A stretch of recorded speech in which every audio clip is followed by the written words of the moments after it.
नमस्कार, आप सभी प्रशिक्षुओं का Sai college of teachers training उनामा के इस ऑनलाइन क्लास में स्वागत है। आज के क्लास में हम बात करेंगे डीएलएड प्रथम वर्ष के पेपर कोड F11 के यूनिट 2 से। जैसा कि आप सभी को ज्ञात होगा, डीएलएड प्रथम वर्ष के पेपर कोड F11 के यूनिट 2 में आप सभी को पढ़ना है दृश्य कला। और दृश्य कला के अंतर्गत हम बात कर रहे थे कला और धर्म के बीच रिलेशन को। इस कला और धर्म के बीच अंतर क्या है, कला और धर्म किसे कहते हैं, इसके बारे में लगातार हमने इसके ऊपर 2 वीडियो का निर्माण आप सभी के लिए कर दिया है। और आज के क्लास में, आज के वीडियो में हम वैश्विक रूप से बात करने वाले हैं कला और धर्म में संबंध के बारे में। कला और धर्म में क्या संबंध होता है, इसके बारे में हम आज के क्लास में जानेंगे। और साथ ही साथ हम बात करेंगे कला में धर्म का महत्व, यानी कि importance of art in religion. धर्म में जो है कला का क्या महत्व और दोनों के बीच क्या संबंध है, इसके बारे में हम विशेष रूप से आज के क्लास में चर्चा करने वाले हैं, आज के क्लास में बात करने वाले हैं। तो चलिए शुरू करते हैं क्लास को और देखते हैं, समझते हैं कला और धर्म के बीच रिलेशन को। सबसे पहले आप हेडिंग देंगे कला में धर्म का महत्व। क्योंकि आज की क्लास में हम, जैसे कि मैंने आपको कहा था, 2 टॉपिकों पर डिस्कस करने वाले हैं, बात करने वाले हैं। पहला आपका है कला में धर्म का महत्व और दूसरा है कला और धर्म में संबंध। इन दोनों के बारे में हम डिस्कस करेंगे। इसके साथ ही साथ डॉक्टर अनंत कुमार स्वामी, डॉक्टर हरद्वारी लाल शर्मा और हर्बर्ट रीड, इन तीनों के कोटेशन के बारे में भी, इन लोगों का जो है कला और धर्म के बारे में क्या विचार है, इसके बारे में भी हम विस्तार से समझेंगे और जानेंगे। तो सबसे पहले हम जानते हैं कला और धर्म का महत्व क्या है। आप सभी हेडिंग देंगे कला और धर्म का महत्व। जब हम कला और धर्म के महत्व के बारे में चर्चा करते हैं, इम्पोर्टेंस के बारे में बात करते हैं, तो हमें ज्ञात होता है कि कला में जो है धर्म का महत्व अद्वितीय रहा है। यानी कि आप कह सकते हैं बहुत ही महत्वपूर्ण है, बहुत ही अमूल्य रहा है। धर्म एक प्रकृति को जो है, धर्म एवं प्रकृति को जो है कला से विभक्त नहीं किया जा सकता है। 2 चीज़ है जिसको हम कला से अलग नहीं कर सकते हैं, एक आपका धर्म है और दूसरा आपका प्रकृति है, यानी कि नेचर है। आप कला से जो है, आर्ट से जो है धर्म को एवं प्रकृति को अलग नहीं कर सकते हैं। इसलिए अलग नहीं कर सकते हैं कि जैसा कि हमने पिछले वीडियो में जाना था, कला का विकास कैसे होता है, प्रकृति के साथ होता है। इंसान जो है प्रकृति के बीच रह करके, प्रकृति के अंदर रह करके वो कला का सृजन करता है। और कैसे कला का सृजन करता है, कला का सृजन वो धार्मिक प्रेरणा से ओतप्रोत होकर भी वो उसके द्वारा कला का सृजन किया जाता है। इसीलिए हम कह सकते हैं कि हम कला से जो है धर्म एवं प्रकृति को अलग नहीं कर सकते, इसे विभक्त नहीं कर सकते हैं। जैसे कि हमें ज्ञात होता है कि हम कंदराओं में देखते हैं, कि गुफाओं में देखते हैं, तो एक शिला कलाकृति का निर्माण करने में क्या होती है, प्रकृति सहायक होती है। यानी कि जो भी गुफाओं थे, कंदराओं था, उसमें जो है मानव के द्वारा कलाकृतियों का निर्माण किया गया है। उस पर, उन शिलाओं पर, उन पत्थरों पर मानव के द्वारा जो है चित्रों का निर्माण किया गया है। और बड़ी बड़ी विशाल मूर्तियों पर उसे काट करके भी कई तरह के अंकन हमें देखने को प्राप्त होते हैं, जो कि इंसानों के द्वारा किए गए हैं, उनके द्वारा बनाए गए हैं। और ये आकृतियाँ जो है इतनी स्वाभाविक और इतनी प्रभावशाली होते थे कि एकदम आपको ऐसा लगता था कि जो वास्तविक वन के जो पशु पक्षी हैं, वैसा आकृति का अंकन जो है हमें उन शिला चित्रों पर, उन पहाड़ों पर हमें देखने को प्राप्त होता है, जिसका उदाहरण हमें आज भी देख सकते हैं। आज भी आप यदि आदि मानव के द्वारा निर्मित चित्रों को देखते हैं, उनके द्वारा निर्मित कलाकृतियों को देखते हैं, तो पता चलता है कि कैसे जो है मानव ने जो है प्रकृति के साथ रह करके, प्रकृति के बीच रह करके उन्होंने जो है कला का निर्माण किया। उनके द्वारा बेहतर कलाकृतियों का भी निर्माण किया गया। इसके बाद हम बात करेंगे, आप देखते होंगे कि बहुत सारी ऐसी लिपियाँ हैं जो वर्तमान में भी है, जिसको हम लोग चित्र लिपि के नाम से जानते हैं। यदि हम बात करें मेसोपोटामिया की लिपि की, मिस्र की लिपि की, तो मिस्र की लिपि जो है क्या है, चित्रात्मक है, यानी कि चित्र बना करके वो मनुष्य के द्वारा जो है कम्युनिकेशन का कार्य, बातचीत का कार्य किया जाता था।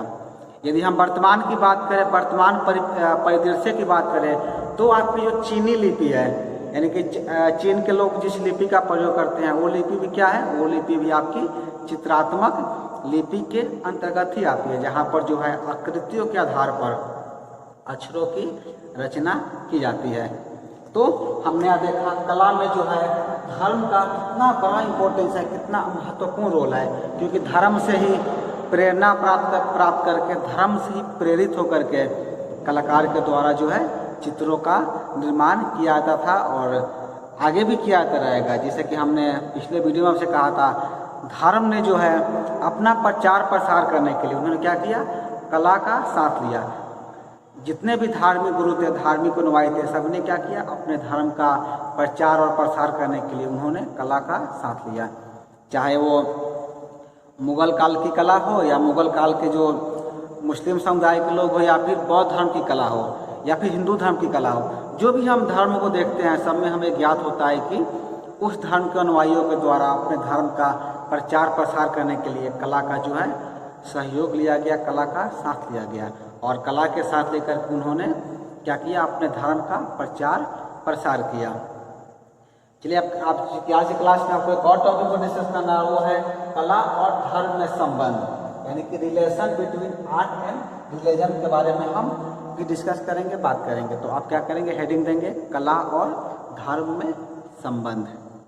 जब हम कला और धर्म में संबंध के बारे में बात करते हैं, रिलेशन के बारे में बात करते हैं, पता चलता है कि कोई धार्मिक व्यक्ति भी, यदि जो भी धार्मिक व्यक्ति होते हैं जो धर्म से प्रेरित होते हैं, वो भी एक कलाकार की भांति, एक आर्टिस्ट की तरह ही सृजनशील होते हैं, यानी कि क्रिएटिव होते हैं। जिस प्रकार जो है एक कलाकार अपनी कृति का निर्माण करता है, यानी कि एक कलाकार के द्वारा जैसे अपनी एक कलाकृति का निर्माण किया जाता है, चित्रों का निर्माण किया जाता है, ठीक उसी प्रकार एक धार्मिक व्यक्ति जो है सभी पद्धतियों से भिन्न अपने हेतु एक ऐसी जीवन पद्धति एवं रूप का निर्माण करते हैं जो उसकी अपनी आवश्यकताओं के अनुकूल हो। यानी आप क्या समझे, जैसे एक चित्रकार या एक कलाकार अपनी चित्र का निर्माण करता है या कलाकृति का निर्माण करता है, ठीक उसी प्रकार जो धार्मिक व्यक्ति होते हैं, जो धार्मिक प्रवृत्ति के व्यक्ति होते हैं, वो भी क्या करते हैं, अपनी पद्धतियों से अपनी जीवन पद्धति का निर्माण करते हैं जो उनकी आवश्यकताओं एवं उनके अनुकूल होती है। यदि उदाहरण के तौर पर हम बात करना चाहें तो हमें जिक्र करना चाहेंगे बौद्ध धर्म का। बौद्ध धर्म के बारे में आप सभी जानते होंगे, बौद्ध धर्म के अनुयायी महात्मा बुद्ध थे। तो महात्मा बुद्ध के द्वारा जो है बौद्ध धर्म का निर्माण किया गया और उन्होंने उस समय की परिस्थिति के अनुसार, उस समय के आवश्यकता के अनुसार उसके नियम बनाए, उसके मापदंड बनाए। तो हमने यहाँ क्या देखा कि जैसे एक चित्रकार जो है, एक आर्टिस्ट जो है, एक कलाकार अपनी कृति का निर्माण करता है, ठीक उसी प्रकार एक धार्मिक व्यक्ति भी अपनी जीवन पद्धतियों का निर्माण करता है धर्म की भावना से उत्पन्न होकर के। इसीलिए हम कहेंगे कला और धर्म में जब हम संबंध की बात करते हैं तो ये चीज़ हमको ध्यान रखनी, हमको याद रखनी है कि जैसे एक व्यक्ति जो है या एक चित्रकार जो है या फिर एक कलाकार जो है अपनी कृति का निर्माण करता है, ठीक उसी प्रकार एक धार्मिक व्यक्ति भी अपनी आवश्यकताओं के अनुकूल, अपने जीवन के अनुकूल क्या करता है, पद्धतियों का या फिर नियमों का निर्माण करता है। इसके उपरांत आप लिखेंगे वह अपनी जैसी आवश्यकता वाले अन्य व्यक्तियों के हेतु अभिव्यक्ति भी करता है। यानी क्या करता है, जैसे कि वो तो अपना धर्म का पालन कर लिया, बाकी उसके जो अनुयायी होते हैं, जो धर्म को मानने वाले होते हैं, वो क्या करता है, उनके लिए अभिव्यक्ति भी करता है, एक्सप्रेशन भी करता है, जिसके लिए कुछ चिन्हों एवं प्रतीकों की उसे आवश्यकता होती है। यानी आप देखेंगे प्रत्येक धर्म के लिए, प्रत्येक रिलीजन के लिए कुछ धार्मिक चिन्ह और धार्मिक प्रवृत्ति, धार्मिक चिन्ह या फिर धार्मिक प्रतीकों का निर्माण किया जाता है, जिससे कि व्यक्ति क्या करता है, अमुक चिन्ह को या अमुक प्रतीक को मान करके उस धर्म का पालन करता है। इस संदर्भ में जो है हम यहाँ पर आप सभी के बीच जिक्र करना चाहेंगे प्लेटो के एक विचार को। प्लेटो जो है, प्लेटो के द्वारा एक बहुत ही महत्वपूर्ण विचार कहा गया है। प्लेटो कहते हैं, आप लिखेंगे प्लेटो के अनुसार केवल सौंदर्य को ही नहीं बल्कि पूर्ण चिंतन, सरल सौंदर्य को भी हमें देखना चाहिए। अर्थात इसका अर्थ क्या हुआ? इसका अर्थ यह हुआ कि केवल ईश्वर का चिंतन ही पर्याप्त नहीं हो सकता, अपितु इसके लिए दृष्टि को भी व्यवस्थित रूप भी देना अनिवार्य होता है। यानी जब आप ईश्वर की प्रार्थना करते हैं, भगवान की भक्ति करते हैं, तो आपको क्या करना है? अपनी दृष्टि को भी, अपने आई लेवल को भी क्या करना है? एक व्यवस्थित रूप प्रदान करना है। ये कथन किसका है? ये कथन जो है, ये विचार जो है प्लेटो के अनुसार दिया गया, प्लेटो के द्वारा कहा गया है। धर्म और कला के संबंध में डॉक्टर अनंत कुमार स्वामी, आप लिखेंगे डॉक्टर अनंत कुमार स्वामी। डॉक्टर अनंत कुमार स्वामी जो है उपासना के तत्वों को अनिवार्य मानते हैं। डॉक्टर धर्म और कला के संबंध में, यानी कि आर्ट एंड रिलीजन के सब हम संबंध की बात करते हैं, रिलेशन की बात करते हैं, तो इस संबंध में डॉक्टर अनंत कुमार स्वामी जो है वो उपासना के तत्वों को अनिवार्य मानते हैं, यानी कि नेसेसरी मानते हैं, जिससे प्रेम का क्या होता है? जिससे प्रेम का उदय और प्रतिमा का सृजन होता है। आप सभी लिखेंगे डॉक्टर अनंत कुमार स्वामी उपासना के तत्वों को अनिवार्य मानते हैं। इसको उपरांत लिखना है जिससे प्रेम का उदय और प्रतिमा का सृजन होता है। उनके अनुसार, यानी कि अनंत कुमार स्वामी के अनुसार, धर्म में जब उपासना तत्वों की अनिवार्यता होती है तब प्रेम का उदय होता है। प्रेम में जो है ईश्वर की उपासना हेतु प्रतिमा का सृजन किया जाता है। हम धर्म में क्या करते हैं? ईश्वर की उपासना के लिए, प्रेम की प्राप्ति के लिए हम क्या करते हैं? प्रतिमा का सृजन करते हैं, प्रतिमा का निर्माण करते हैं। ये कथन जो है डॉक्टर अनंत कुमार स्वामी का है। इसे जो है हम दूसरे शब्दों में भी समझ सकते हैं, आसान भाषा में भी समझ सकते हैं। आप लिखेंगे कि इस प्रकार कहा जा सकता है कि ईश्वर के प्रति प्रेम की अभिव्यक्ति ही कला का रूप धारण कर लेती है।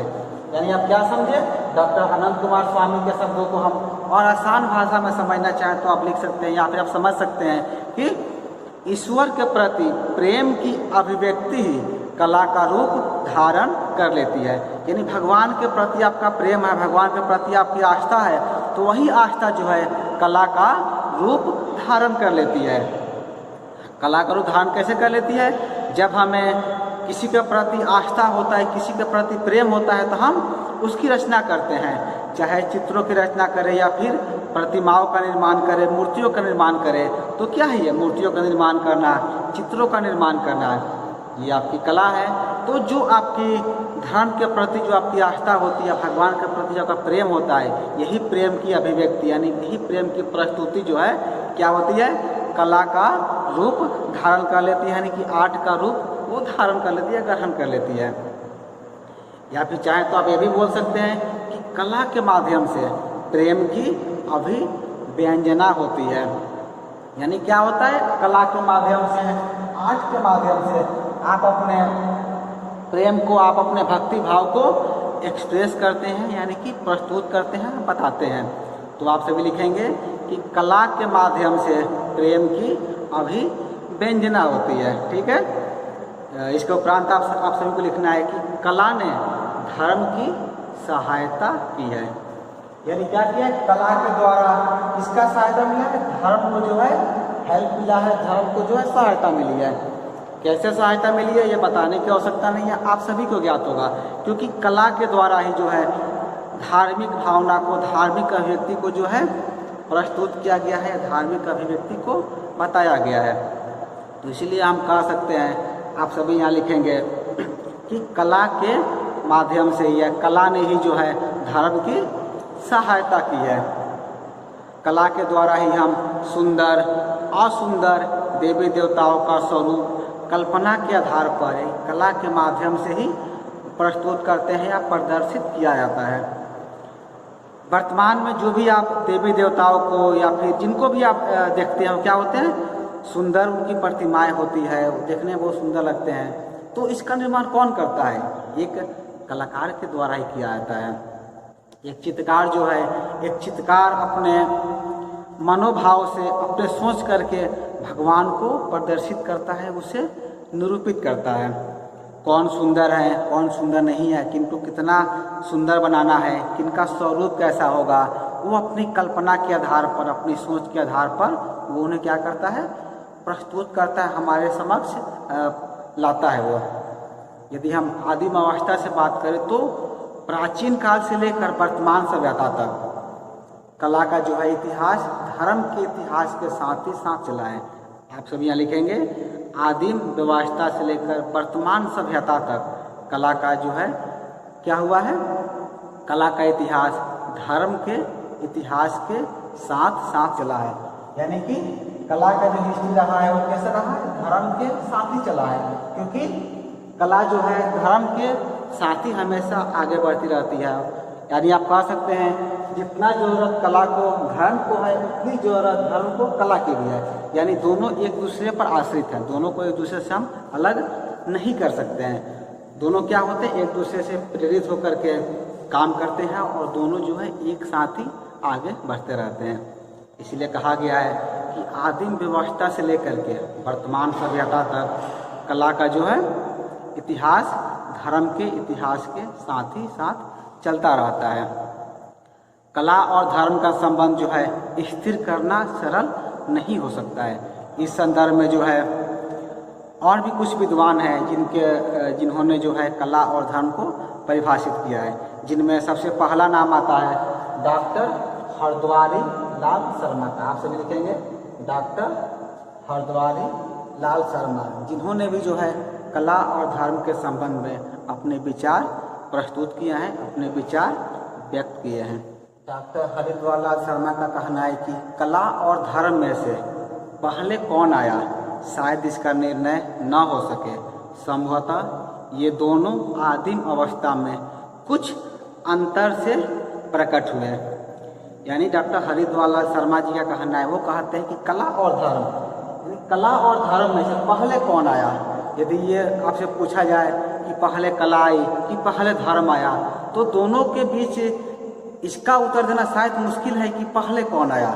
लेकिन संभवतः हम इतना जरूर कह सकते हैं, इतना जरूर व्यक्त कर सकते हैं कि ये दोनों का निर्माण जो है आदिम अवस्था में शुरू हुआ, यानी कि प्रागैतिहासिक काल में कुछ अंतर से है दोनों का उत्पत्ति हुई या दोनों का निर्माण हुआ। इसी संबंध में जो है हम हर्बर्ट रीड का भी कथन जानेंगे। आप लिखेंगे हर्बर्ट रीड के अनुसार, हर्बर्ट रीड कहते हैं कि धर्म और कला का संबंध अनिवार्य मान लेना बहुत जल्दी में निर्णय ले लेना है। उपरोक्त विवेचनाओं के आधार पर हम कह सकते हैं कि आप कर देंगे सार के रूप में हम ये कह सकते हैं कि धर्म ने जो है कला को गौरव प्रदान किया, यानी कि उसे गौरवान्वित करने का काम जो है कौन किया, कला ने किया है, धर्म को गौरव प्रदान किया है। और कला ने ही धर्म को अपना सौंदर्य तथा अभिव्यक्ति के लिए साधन भी प्रदान किए हैं। इससे यह कदापि नहीं समझना जाना चाहिए कि कला जो है सदैव धर्म के अनुशासन में रही है। यानी हम ये तो कहते ही हैं तो कि कला ने जो है हमेशा धर्म को साथ दिया, धर्म के साथ चला, लेकिन हमें ये भी नहीं समझना चाहिए कि हमेशा वो धर्म के साथ ही रही है, फिर धर्म के अनुशासन में रही है। चाहे राजा हो अथवा रंक हो, धनी हो अथवा निर्धन, या फिर कोई भी व्यक्ति हो, सभी ने जो है इसका उपयोग किया। पढ़े या बिना पढ़े, विद्वान और मूर्ख, ग्रामीण और शहरी, या फिर सभ्य या असभ्य, सभी को जो है कला अपना विलक्षण प्रस्तुत करती है। इसलिए आप कह सकते हैं कि कला का धर्म से जो है अनिवार्य संबंध तो बन पाया है, लेकिन हर जगह हमें ये संबंध दिखाई नहीं देता है। यानी कि आप ये समझ सकते हैं कि कला और धर्म के बीच क्या हुआ है, संबंध तो है, रिलेशन तो है ही, लेकिन हर जगह आप ये कहेंगे कि हमेशा जो है कला जो है धर्म पर ही आश्रित रही है, ये भी कहना सत्य नहीं है। तो ये कला जो है स्वतंत्र है, कला जो है हर जगह हमें दिखाई देती है। राजा के दरबार में भी कलाकृति का निर्माण किया गया है और एक निर्धन व्यक्ति के घर भी कला का निर्माण किया जाता है। हर व्यक्ति जो है अपने हिसाब से, अपनी बुद्धि से, अपनी क्षमता के अनुसार जो है कला की प्रस्तुतिकरण करते हैं, कला को प्रस्तुत करते हैं। तो हम यहाँ पर देख सकते हैं कि कला और धर्म में जो है संबंध तो है ही, लेकिन आप पूरी तरह से इस पर आश्रित है ऐसा भी आप नहीं कर सकते हैं। तो आज के क्लास में हम विशेष रूप से बात किए थे कला में धर्म का महत्व और कला और धर्म में संबंध के बारे में। तो आज के क्लास में इतना ही। हम अगले वीडियो में, चूँकि ये इस सीरीज का ये तीसरा वीडियो था और इस सीरीज का एक अंतिम और वीडियो आएगा जिसमें हम बात करेंगे धर्म तथा कला में अंतर के बारे में। धर्म तथा कला में अंतर क्या है इसे हम बिंदु वाइज समझेंगे ताकि आपका कंसेप्ट और भी क्लियर हो जाए और भी स्पष्ट हो जाए। तो आज के क्लास में इतना ही। आज के क्लास को पूरा देखने के लिए आपका धन्यवाद।